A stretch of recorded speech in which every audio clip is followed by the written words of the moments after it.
Hi, this is Mark News from Plant Talk Radio. Thanks for subscribing and listening to our podcast, Your Gardening Questions from Plant Talk Radio.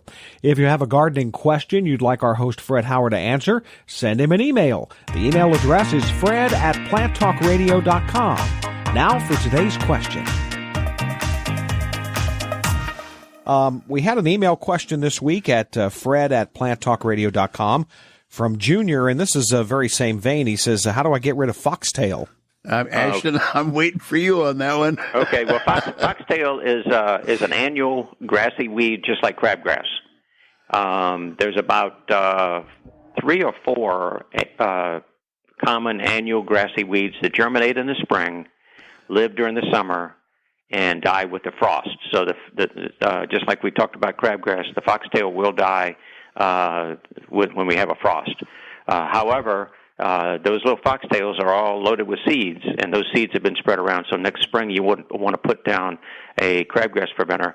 The Scott's turf filter with halts, or the Scott's halts without the turf filter does a real good job on foxtail as well as crabgrass. And you would want to get that down if you're down towards the southern part of the state, probably by April 10th to April 15th. And towards the northern part of the state of Ohio, certainly by April 25th.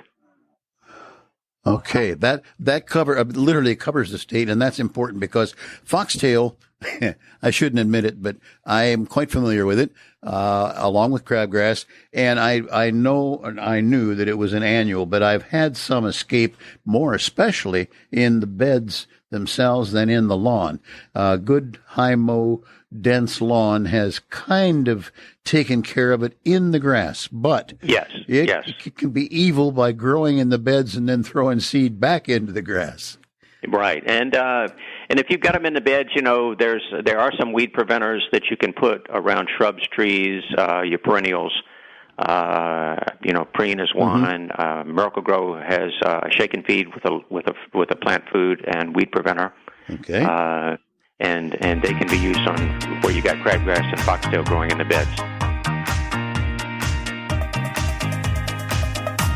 Hey, thanks again for listening to our podcast. Be sure to subscribe to our other podcasts as well, the Plant of the Week podcast and the Plant Talk Radio podcast, all on iTunes or your favorite podcast player. If you'd like to sponsor a daily podcast, contact us at fred@planttalkradio.com. To find out more about Fred Howard and Plant Talk Radio, visit our website, planttalkradio.com. Circle270media.com